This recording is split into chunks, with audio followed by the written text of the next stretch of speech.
rakyat Indonesia yang saya cintai dan banggakan. Pada hari ini seluruh rakyat Indonesia telah berpartisipasi memberikan suaranya pada pilkada. Pilkada cermin peradaban bangsa.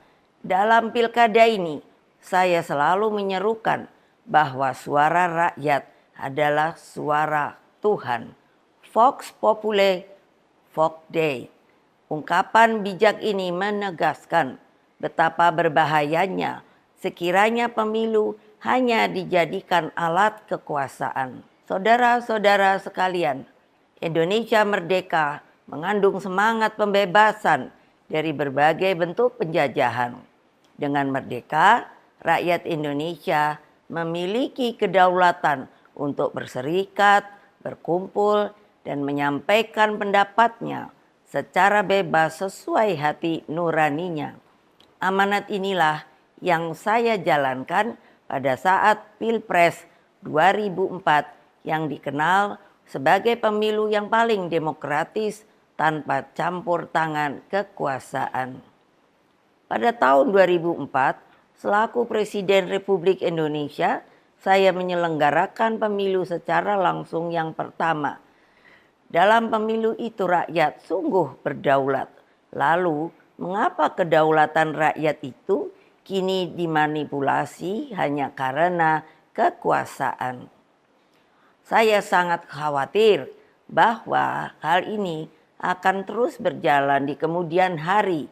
Oleh karena itu, saya bertanya, di manakah sebenarnya hak dan keadilan dan kedaulatan seluruh rakyat Indonesia yang saya cintai? Saudara-saudara sekalian, demokrasi kini terancam mati akibat kekuatan yang menghalalkan segala cara. Kekuatan ini mampu menggunakan sumber daya dan alat-alat negara.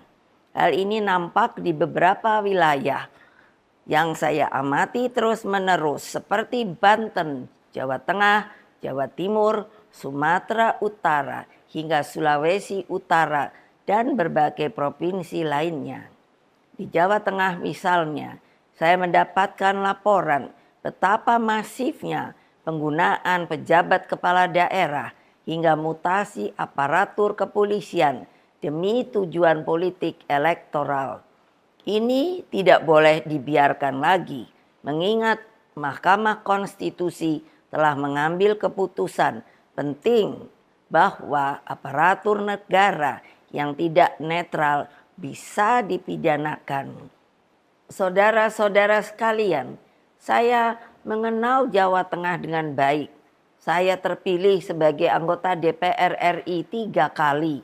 Jawa Tengah bukan hanya kandang banteng, namun menjadi tempat persemaian gagasan nasionalisme dan patriotisme.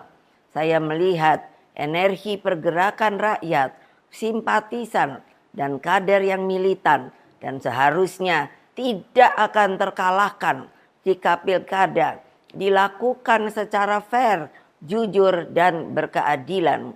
Namun dalam situasi ketika segala sesuatu bisa dimobilisasi oleh kekuasaan, maka yang terjadi adalah pembungkaman. Apa yang terjadi saat ini sudah di luar batas-batas kepatutan etika, moral, dan hati nurani. Karena itulah kepada seluruh simpatisan, anggota, dan kader Partai Demokrasi Indonesia Perjuangan serta seluruh rakyat Indonesia, saya serukan terus-menerus, jangan pernah takut untuk menyuarakan kebenaran. PDI Perjuangan tidak akan pernah lelah berjuang bagi keadilan dan melawan berbagai bentuk intimidasi kekuasaan. Ingat bahwa pilkada seharusnya mencerminkan peningkatan peradaban.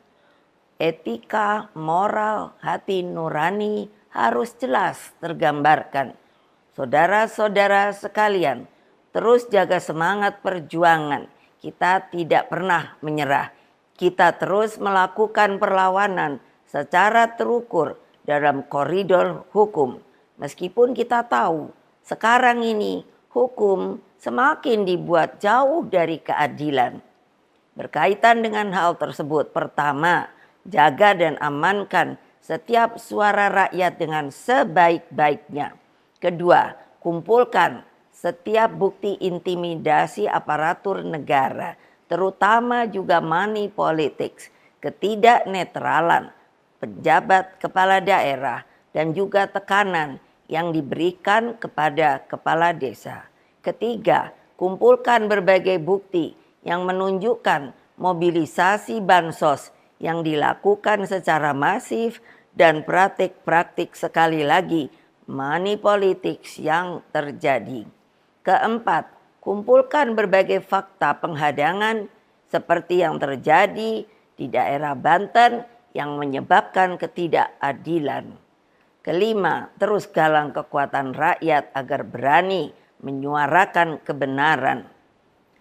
Wassalamualaikum warahmatullahi wabarakatuh. Om Santi, Santi, Santi Om. Rahayu. Merdeka!